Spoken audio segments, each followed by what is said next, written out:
విద్యుత్ సంస్థల్లో కాంట్రాక్టర్లు ఎదుర్కొంటున్న సమస్యలపై తెలంగాణ కాంట్రాక్టర్ల సంఘం సమావేశమైంది. గవర్నమెంట్ కాంట్రాక్టర్లకు ఒక పద్ధతి, ప్రైవేట్ కాంట్రాక్టర్లకు మరో పద్ధతిని ప్రభుత్వం అవలంబిస్తూ కాంట్రాక్టర్ల విషయంలో కొత్త నిబంధనలు పెడుతుందని విమర్శించారు. గత ప్రభుత్వం ఎలాంటి సమస్యలు లేకుండా టెండర్లు ఇస్తే ఇప్పుడు పరిస్థితులు మారిపోయాయన్నారు. ఎల్సీ ఇవ్వడంలో విద్యుత్ సంస్థలు పూర్తిగా విఫలమయ్యాయని, చాలా చోట్ల విద్యుత్ సరఫరాలో అంతరాయం ఏర్పడుతుందని, మా సమస్యలు వెంటనే పరిష్కరించాలని ప్రభుత్వాన్ని డిమాండ్ చేశారు.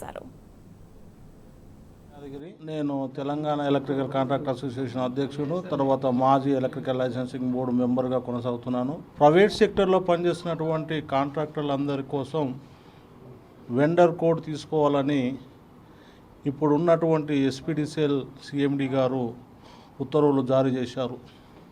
దాన్ని దృష్టిలో ఉంచుకొని ఈరోజు గ్రేటర్ హైదరాబాద్ పరిధిలో ఉన్నటువంటి ఒక ప్రముఖమైన కాంట్రాక్టర్లతో ఈ సమావేశం ఏర్పాటు చేశాం. ఈ కాంట్రాక్టర్ల ముఖ్య ఉద్దేశం ఏంటంటే, వెండర్ తీసుకుంటే మనకు కాంట్రాక్టర్లకు ఎంతవరకు ఉపయోగకరంగా ఉన్నది, ఎంతవరకు మాదిరికరంగా ఉన్నది, దీని వరకు మనకు లబ్ధి చేకూరుతుందా లేదా. ఎందుకంటే మనం ప్రస్తుతానికి ప్రైవేట్ సెక్టర్లో పనిచేస్తున్న కాంట్రాక్టర్లను కనుక ఇది మనకు ఇంతవరకు గత ప్రభుత్వం కానీ మనకు ఎటువంటి నిబంధనలు వర్తింపజేయలేదు. ఇప్పుడున్న ప్రభుత్వం మనకు నిబంధనలు వర్తించి ప్రతి కాంట్రాక్టర్ వెండర్ తీసుకోవాలని ఒక నిబంధన పెట్టింది. దీన్ని దృష్టిలో పెట్టుకొని కాంట్రాక్టర్లు చాలా ఇబ్బందులకు గురవుతున్నారు. దానికి తోడు గత 3-4 నెలల నుంచి ఎక్కడ పనులు అక్కడ పెండింగ్ పడి ఉన్నాయి. ఎక్కడ కూడా ఎల్సీలు దొరకక కొన్ని ఇండస్ట్రీలు కానీ, కొన్ని షాపింగ్ కాంప్లెక్స్లు కానీ, కొన్ని గృహ సంబంధించిన కానీ, గృహోపయోగాలకు సంబంధించినవి కూడా ఎల్సీలు దొరక కూడా అక్కడ పెండింగ్ పడిపోయినాయి.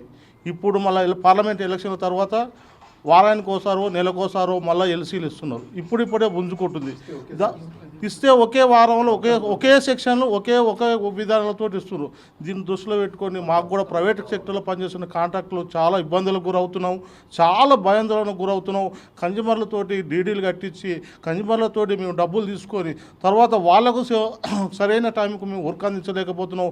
చాలా కన్జ్యూమర్లకు చాలా ఇబ్బందులు చేస్తున్నాం. కనుక మేము ప్రైవేట్ సెక్టర్లో పనిచేస్తున్న కాంట్రాక్టులను దృష్టిలో పెట్టుకొని ఖచ్చితంగా మాకు ఒక స్పెషల్ ఆర్గనైజేషన్ తోటి ఒక వెండర్ కోడ్ క్రియేట్ చేసి మాకు ఒక అన్ని విధాలుగా మాకు ఆదుకుంటారని మేము మనం చేస్తున్నాం.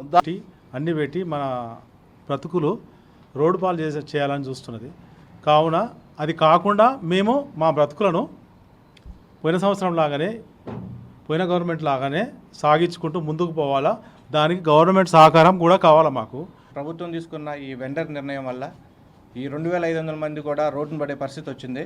వీళ్ళందరికీ కూడా న్యాయం చేయాలని ప్రభుత్వాన్ని కానీ, మన సిఎండి గారిని కానీ, మంత్రివర్యులు గారు కానీ ఎవరైతే ఉన్నారో వాళ్ళందరికీ విన్నవించుకుంటున్నామండి. వెండర్ నెంబర్ వల్ల గవర్నమెంటు కాంట్రాక్టర్లకి, ప్రైవేట్ కాంట్రాక్టర్లకి డిఫరెంట్ విధానాలు పెడితే బాగుంటుంది.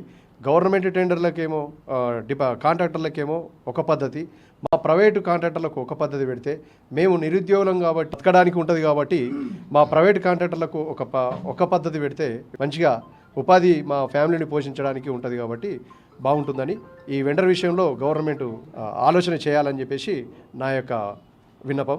గవర్నమెంట్కి వచ్చిన వెండర్ టాపిక్ గురించి సమావేశం ఏర్పాటు చేసాం. ఇక్కడ సమావేశం మా మిత్రులందరూ కాంట్రాక్టర్లకు మొదటిగా శుభాకాంక్షలు. డైరెక్టర్ వాళ్ళతో కలిసి ఇవి కూడా సాల్వ్ చేపిద్దాము.